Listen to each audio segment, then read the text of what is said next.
Right, muri Zimbabwe kusangana kwatiri kuita zvekare pano paHatirare 263 pane pandiri kuzivisai manews updates ezvinhu zviri kuitika munyika yedu yeZimbabwe. Kana uri munyowani, make sure to subscribe tena on that notification bell. Vanhu vanozovhunduka kuti Hatirare ndichipi chimoko chanchiri kubackground nditipo namba.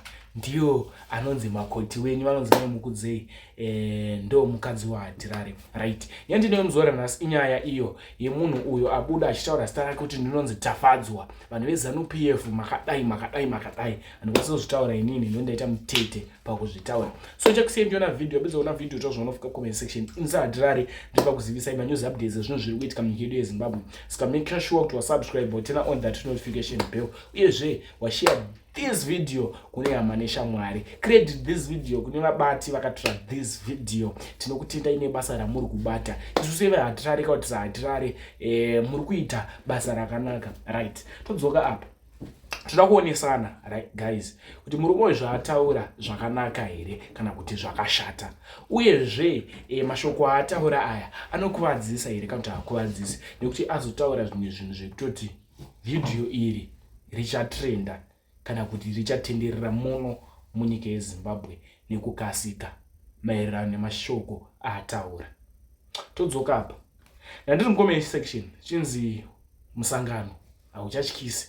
Kwana munhu akutaura achituka vatungamiriri venyika yeZimbabwe zvakureva kuti hazvichatyisi.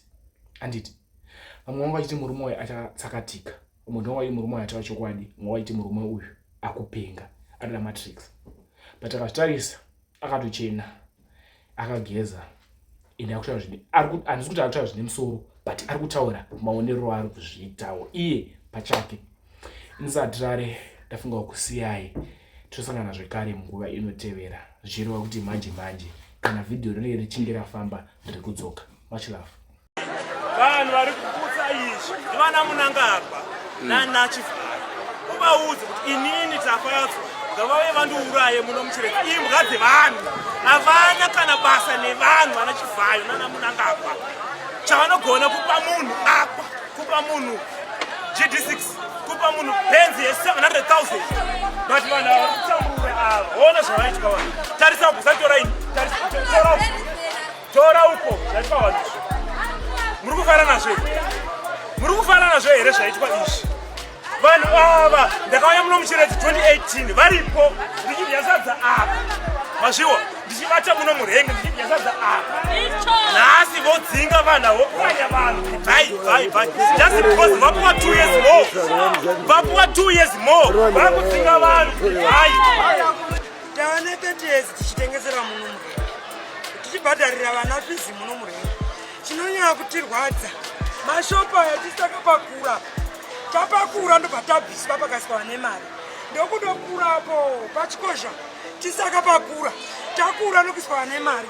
Kuna kwana gondolako ndokukura ndokuisa nemari.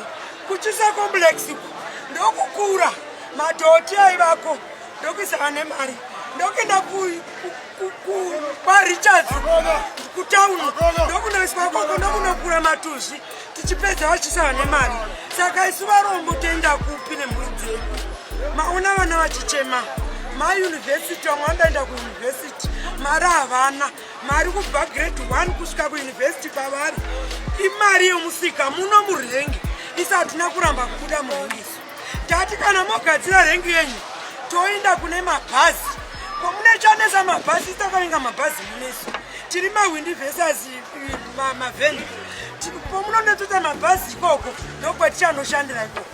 Mogadzira rengi yenyu. Totodawo kuti rengi igadzire.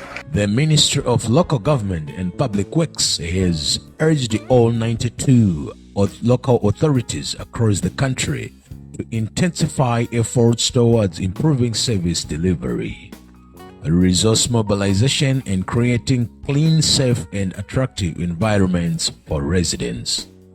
The ministry has also emphasized the importance of maintaining cleanliness in both urban and rural communities, ensuring that municipalities provide sanitary public spaces and conducive environment for economic and social development.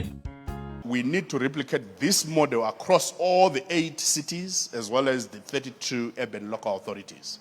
And that replication should start and begin now. so that we upscale service delivery.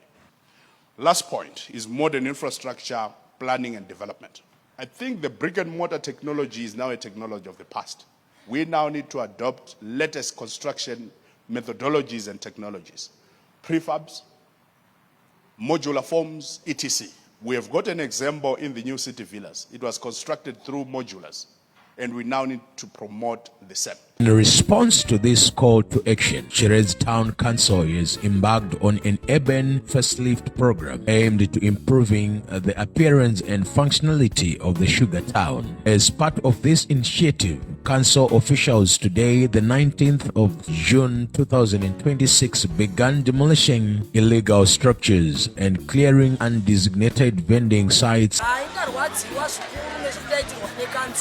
Seni vandibaya chironda moyo wangu watovaronda ndiri shirikadzi pandiri pano ndine 30 years ndiri muno munyurengi ndakagara muno munyurengi isati yambovakwa ichiri dondo pasina kana shopu ndina vamwe vanonzi vamulambo tiri vaviri tikabva tikanzi nekanzuru hawo maningi maofa leta aya munobhadhara mari $15 pamwedzi tati chingobhadhara pane mwedzi watati singabhadhari uyu ndiye mwana wangu first born uyu ari kuuniversity uyu ari kupedza gore rino uyu ndiyo second born wandanchitiwo kana uyu apedza uyu woindavo uyu saka ndichavaindisa nei baba vavo vakafa ndinoiwanepi mari nhasi ndadzingwa murengi handina kana pokuinda kana pokuti mwana wangu uyoyu waanoinda tarisai vana vangu vari kutochema ndovadini ndovaisepi vanava ndiudzei vona ushirikadzi kwandinavo demachititsvagirawo nzvimbo yokuti tigara ine papa mutengese nokuti tinozviziva kuti munyika yedu muno muri kunetsa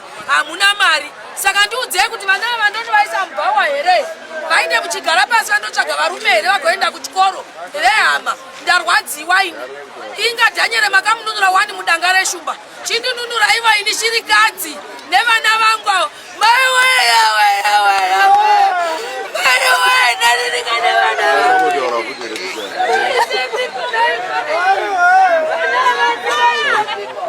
taputsirwa misika yedu nekanzi but this week vakauya vakatotora mari kwatiri nemarevenues atobvadora every month $15 mwedzi wega wega saka zvakotishamisa vangouya pasangana notice they were supposed to notify us in time votiudzawo kuti nowapa toda kudai but hapana kana we tried our level best kuti taure navo unongodzenda kuofisi ukabva kuofisi onzenda unoona nhingi but hapana kana solution kuti vari kuti kwai tinoda kuchenesa nzvimbo titenzi zvakarongeka but kurongeka kwacho tisatikuoni because kana ri kanzuro rekuita zvinhu izvozvoka kanzuro yacho ine zvizhinji zvakawandisa zvairi kutadza kuita kuvabereki kuvanhu vagari venzvimbo ino zvakafanana nekubuda kwemasuweji zvakafanana kusabuda kwemvura zvakafanana mapublic toilets hatizvioni kuti chii chiri kuitika asi isusu vanhu katiri munyika yezimbabwe tichitotiwo apa tatombowana kurarama sezvo zvinhu zvakaoma tigone kumbopushawo ndima dzedu maschool fees evana nechirezi but vari kuuya vachipwanyira saka toita here senyika yejoni yekuti tondopwanyawo maofisi avo ekuti isusu tiri kubhadhara mvura tikutorerwa mari handitika tiri kubhadhara mitsero yemota but marodi dzakashata. While Chiredzi Town Council maintains that the exercise is necessary to improve public health, sanitation and proper urban planning, the move has sparked concern among some vendors who say they were negatively affected by the demolitions. Several vendors interviewed expressed disappointment, arguing that they were not given sufficient notice to relocate their businesses. Some claim that the markets had become their primary source of income in an economy where employment opportunities remain limited. A representative from the Chiredzi Town Council Public Relations Office highlighted that the exercise is not solely a Chiredzi Town Council initiative, but part of a broader ministry directive aimed to enhancing service delivery and promoting orderly urban development throughout the country. The council further stated that for nearly 3 weeks, efforts were made to notify affected residents and vendors before any demolitions took place. The council is encouraging anyone interested in acquiring a legal market and within Chiredzi to approach the housing officer or visit the housing department for assistance.